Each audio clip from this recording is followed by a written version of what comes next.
Another WWE contract has ended and they're off. WWE want both Joe Hendry and Jordynne Grace, and my review of WWE RAW, which saw the return of Rhea Ripley. I'm Luke Owen and this is the WrestleTalk News. Support WrestleTalk! Give us a subscribe. Say it with me now! 2024 is the year of contracts! WWE's 2024 has been a year chock full of expiring contracts. Seth Rollins, Damian Priest, Drew McIntyre, Chad Gable, Angel Garza, just a selection of names that have had their deals come up in this fateful year. And as you will have noticed, those are ones who have re-signed with the company. Others, such as Becky Lynch and Ricochet, instead departed of their own accord. And now it appears that we can add one more name to that list. As first reported by Fightful Select, NXT star Damon Kemp of the No Quarter Catch crew is no longer with WWE. Kemp, whose real name is Bobby Stevenson, is the real-life brother of Gable Stevenson, who was let go by WWE just a few months ago. Fightful were told that Kemp's departure was not one of a round of cuts, and instead more like Dijak, Scripps and Drew Gulak, where instead he was informed that they would not be re-signing him. Kemp himself confirmed the news on Twitter. From one NXT departure to a man who we might see more of on the brand, say his name and he appears, Joe Hendry. Hendry gained a lot of buzz from his NXT cameo a few weeks back, becoming WWE's most viewed social clip of the entire year. Think about what that includes. So given that, it's little surprise to hear that WWE wants a little bit more. At both the tail end of NXT Heatwave and during an NXT commercial on Raw last night, small snippets of Hendry's wonderful smile were shown, and Fightful Select's Corey Brennan has been told by multiple sources in NXT that WWE plan to use Hendry heavily in the coming weeks and months. However, it appears that WWE are taking a less is more approach, deeming small teasers of the Scottish star to be enough given his uncanny ability to go viral. While there is no word on when this will be, there is some evidence that Hendry could soon become a permanent fixture in the company. As Fightful asked WWE if they would be interested in signing Hendry when his TNA deal expires, and they replied, who wouldn't? And that might also be the case for TNA Knockouts champion Jordynne Grace. Grace has made 2 appearances for WWE this year, firstly at the 2024 Royal Rumble, and more recently at NXT Battleground. According to Fightful Select, Grace is expected to get interest from WWE when her TNA deal expires. Interestingly, despite re-signing with TNA for 2 years in the summer of 2023, it's now being reported that the Juggernaut's contract has been amended and will expire in January 2025, something Grace herself confirmed by Gigantic Pop. Do you want to see Hendry and Grace officially become WWE stars in the future? Let me know in the comments down below. But before we get into the Raw review, check out this clip from Worst Match Ever over on Parts Unknown, where we watch one of the worst reviewed tag matches in the history of time and space. Don't worry about it, America. We've come to save the day. Here we go, look at our arms there. I think I'll come right here and lick some children. That'll show these Ruskies. They're both Ruskies, right? I keep thinking as well, because you see that there are, look, there we are, licking a child, because there are children at ringside. And the next match after this, I think it's next match after this, or it's certainly down the line. We went through the Why are they licking all these kids? It was the 80s, Sullivan. It was a different... It's the 90s now. It's nearly 2000. But they did it in the 80s. It was a different time then. What, the age of the nonce? Now it's time for my review of Monday Night Raw, aka Mammy's Home edition of Monday Night Raw, in about 5 minutes. The show opened with CM Punk to talk about consequences and how Drew's actions had them. Losing his title at WrestleMania after holding it for just 5 minutes, getting screwed on the Raw after Mania, Clash at the Castle and Money in the Bank, those are all consequences named CM Punk. But Punk's actions also have consequences. Drew is now suspended, which means that Punk can't have a match with him, and so he made a plea to Adam Pearce to reinstate Drew so he can get his hands on him. Seth Rollins came out instead and said there are other consequences to Punk's actions. Now Rollins cannot go for the one thing he truly wants in this world, the World Heavyweight Championship. Punk apologized for what he did. But because it's Seth, he can't be that sorry.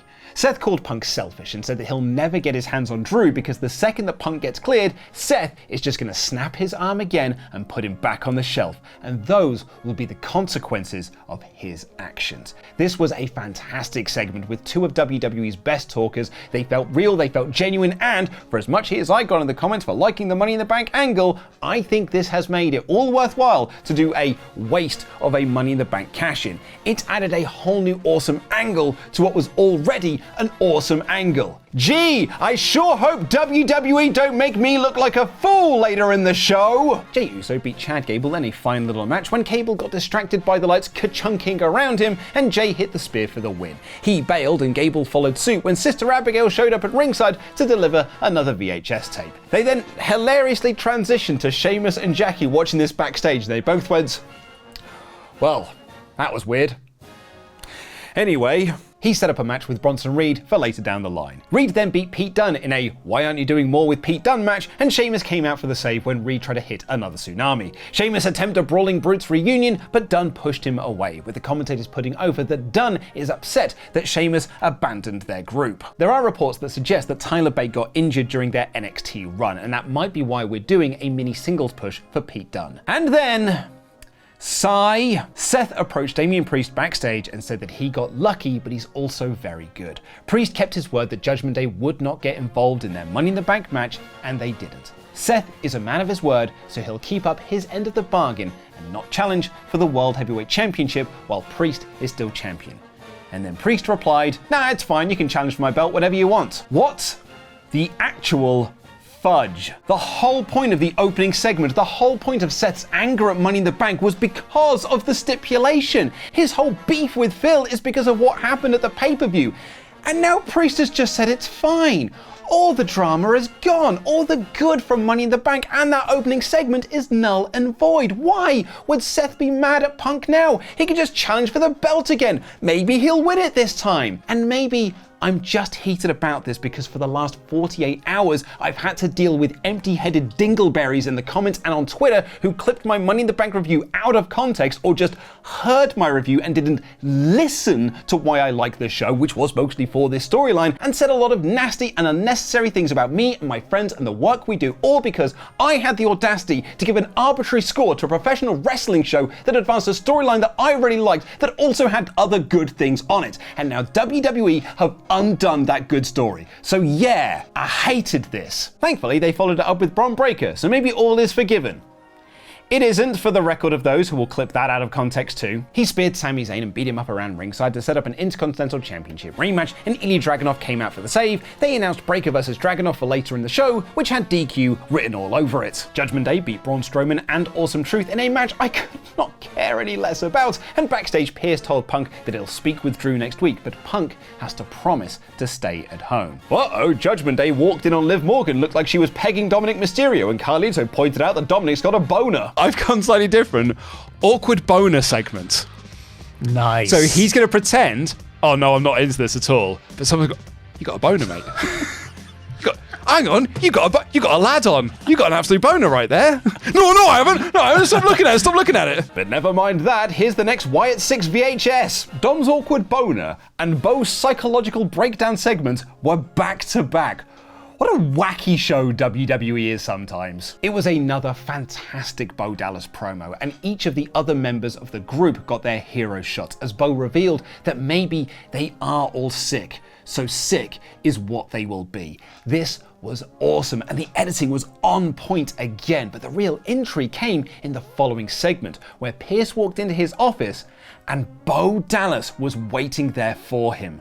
I wonder if we're going to get a SummerSlam match with the group. As expected, Bron Breakker and Ilya Dragunov ended in a DQ when Bron just effed a chair into Ilya Dragunov's face. Sami came down for a brawl, and Bron stood tall. Both Priest and Gunther got video promos to hype up their SummerSlam match, and Final Testament cut a promo announcing that Kofi Kingston is injured. In our only women's match on the show, Do Better WWE, Damage Control beat Lyra Valkyria and the Party Girls, and then were attacked afterwards by the new stable of Shayna Baszler, Zoe Stark, and Sonya Deville, who later cut a promo saying they were putting the division on notice. They then had a few words with the Unholy Union, who I legit forgot were the tag team champions. Gable Gable was seen in the background chatting with the Creeds. And the main event saw Dominic Mysterio team with Liv Morgan to take on Zelina Vega and Rey Mysterio in a fun match, which at one point saw Dom get tripped up and land right in Liv's vag. Liv distracted the referee, not that she needed to, she's a legal participant, to crotch Rey Mysterio and allowed Dom to hit the frog splash for the win. He's beaten his dad for the first time ever, and he seemed rather pleased about this and looked like he might go in for a little smoochy kiss, but Rhea Ripley's music hit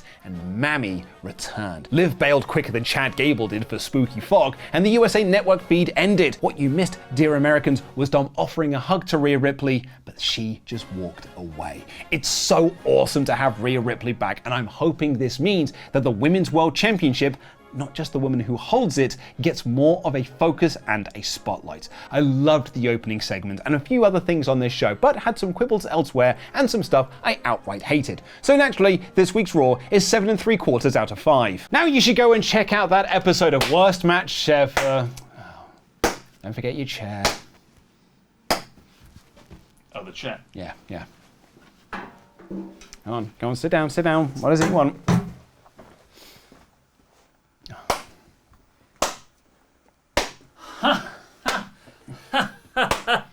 All right, sit down, Captain America. Luke Owen. Oliver Davis. I've been trying to live my life, my best pipe bomb greater than math life for the last 6 weeks. But I just found out that you replaced my t-shirt with something that means the opposite to what I want it to mean. Don't laugh at them, don't look at them, look at me. Because I've had it with you. I've had it with you trying to tamper with the Patreon poll. Trying to tamper with the YouTube public poll. Nothing of it. And then I finally put you away fair and square at our 2K tournament. Dan screwed me in that tournament, and you know he did. That was a fast count. That was the rules of the game that you agreed to. You shouldn't have screwed over Dan the year before. Yeah, your own karma came home to roost. I am not Drew McIntyre in this story. I am CM Punk though, and Pipe Bomb is greater than math, and I'm gonna prove it once and for all on a brand new format tomorrow on Parts Unknown called Gripe Bomb. Please do subscribe over there. Open up the event right now. Open it in a new tab. Then you can watch it when it goes live first. I'm gonna prove it on that new debate format show about the subject of professional wrestling. I just have one request. Name your request. I'll still beat you, you snivelling twerp. I want an impartial guest judge. That screws over my Tempest judge. Yeah, it does. Who? Laurie Blake. Who? You know, El Fagador. Who? Do you remember he stole our identities a few years back? Pretended he was you, pretended he was me, wore a hat. No, a ring bell. Okay, no. He locked me in a cupboard. You know, tied me up with ring ropes. Remember that? Oh. Yeah. I'm embarrassed. I'm quite frankly embarrassed. I'll put the call in. Well, I am going to convince him that Pipe Bomb is greater than math. And everyone will have to eat my Pipe Bomb. You won't. Oh, I'm going to masturbate all over this. I'm going to debate all over this. Handily so, I'm going to win this contest. And when are you going to do it? Tomorrow over on Parts Unknown. Click the link in the video description down below. But right now, maybe go and watch Worst Match Ever. Oh, also yeah, on Parts it's also Unknown. on that That's a new channel, format. actually, It's yeah. a good one. That's also linked in the video description, yeah.